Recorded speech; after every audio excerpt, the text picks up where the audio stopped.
Isang world-class marine terminal ang itatayo ng International Container Terminal Services Incorporated o ICTSI sa bayan ng Bawan, Batangas. Ang Luzon International Container Terminal ay nagkakahalaga ng 47 billion pesos at itinuturing na pinakamalaking privately funded marine terminal project sa kasaysayan ng Pilipinas. Inaasahang matatapos ang proyekto sa taong 2028 at siyang magiging pangalawa sa pinakamalaking container terminal sa bansa.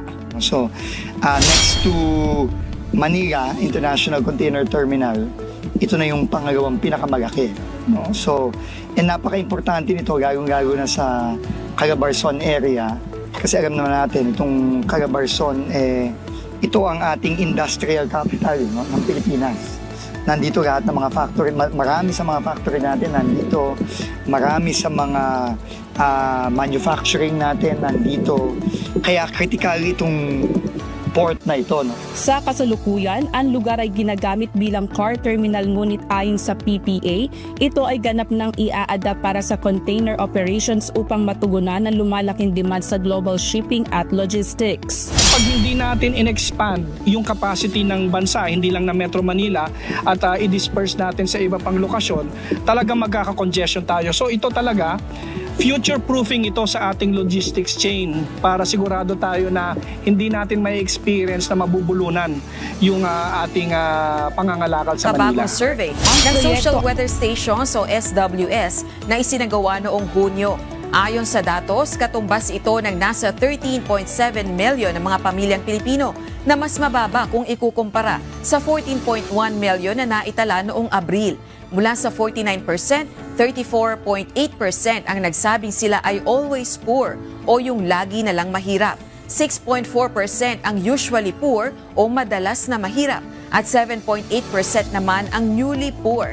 Samantala, 41% naman ng mga Pinoy na natanong sa survey ang nagsabing hindi sila mahirap. Isinagawa ang survey mula June 25 to 29 mula sa 1,200 respondents. Nito na paigtingin ang mga hakbang na ginagawa ng pamahalaan upang maresolba ang problema sa pagbaha sa Metro Manila. Sa pamamagitan nito, magtutulong-tulong ang iba't ibang mga ahensya ng gobyerno para malinis at maialis ang mga nakabarang basura sa mga drainage. Gayon din ang dredging sa mga daanan ng tubig. Mayroong 23 estero sa Metro Manila ang prioridad na malinis sa ngayon. Ngayong araw, personal na sinaksihan ni PBBM ang pagsimula ng programa kung saan unang nilinis ang Bully Creek sa Barangay Pinagbuhatan sa Pasig City. Kapag malinis ang mga estero, mabilis din mawala ang baha. Kaya naiiwan ng baha dahil walang madaanan ng tubig sa flood control projects ng kanyang kagawaran.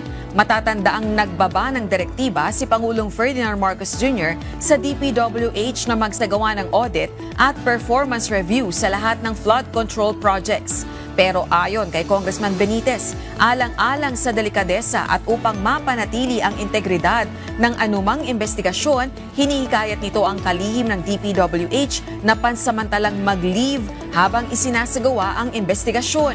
Dagdag pa nito, makatutulong ito ng malaki para maibalik ang tiwala ng publiko at matiyak ang patas na proseso ng pagsisiyasat.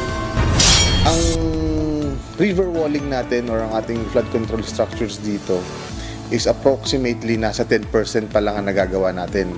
Aabot sa 200 ang flood control projects na ipinagawa ngayong taon ng Department of Public Works and Highways sa unang distrito ng Bulacan.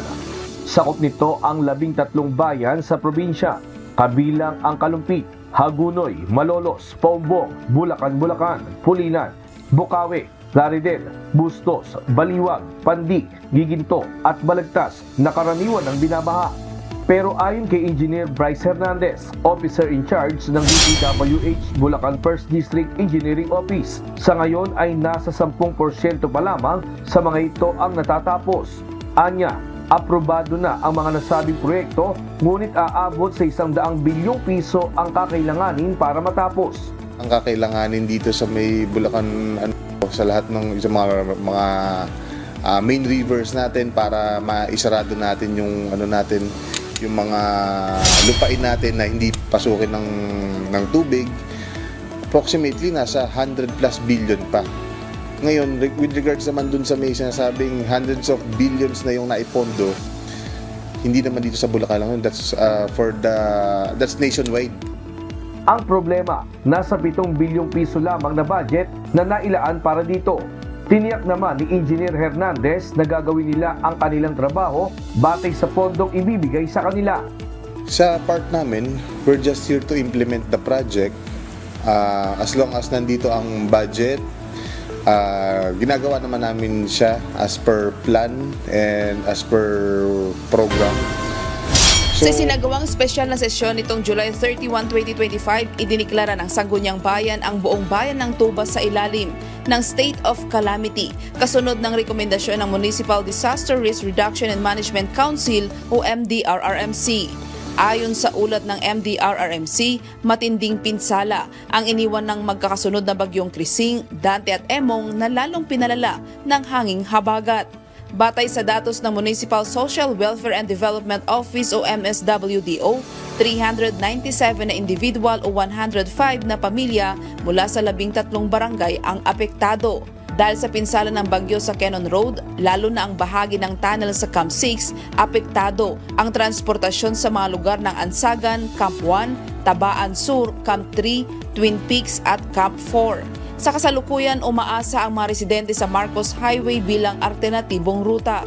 Bilang tugon, inaprubahan ng Sangguniang Bayan ang Resolution No. 330 Series of 2025 alinsunod sa Republic Act No. 10121 at Local Government Code na nagbibigay kapangyarihan sa bayan upang agarang magpatupad ng mga kinaukulang hakbang sa recovery at pagtulong. Ayon sa Bureau of Immigration, ang mga biktima ay na-rescue mula sa Laos kung saan pinangakuan umano sila na magtatrabaho bilang office staff doon at may sweldo na 50,000 pesos kada buwan.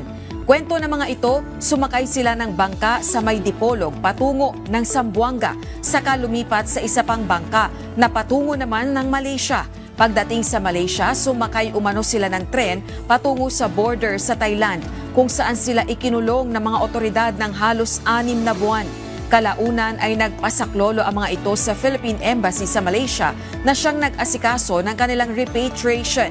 Bukod sa mga nasagip sa Laos, mayroon ding mga dumating na galing naman ng Cambodia na kapwa rin mga biktima ng scam evidence. Naniniwala naman ang ilang security analyst na ang hakbang na ito ni Trump ay salita lamang, ngunit hindi nangangahulog ang kikilos na nga ang US military laban sa Russia.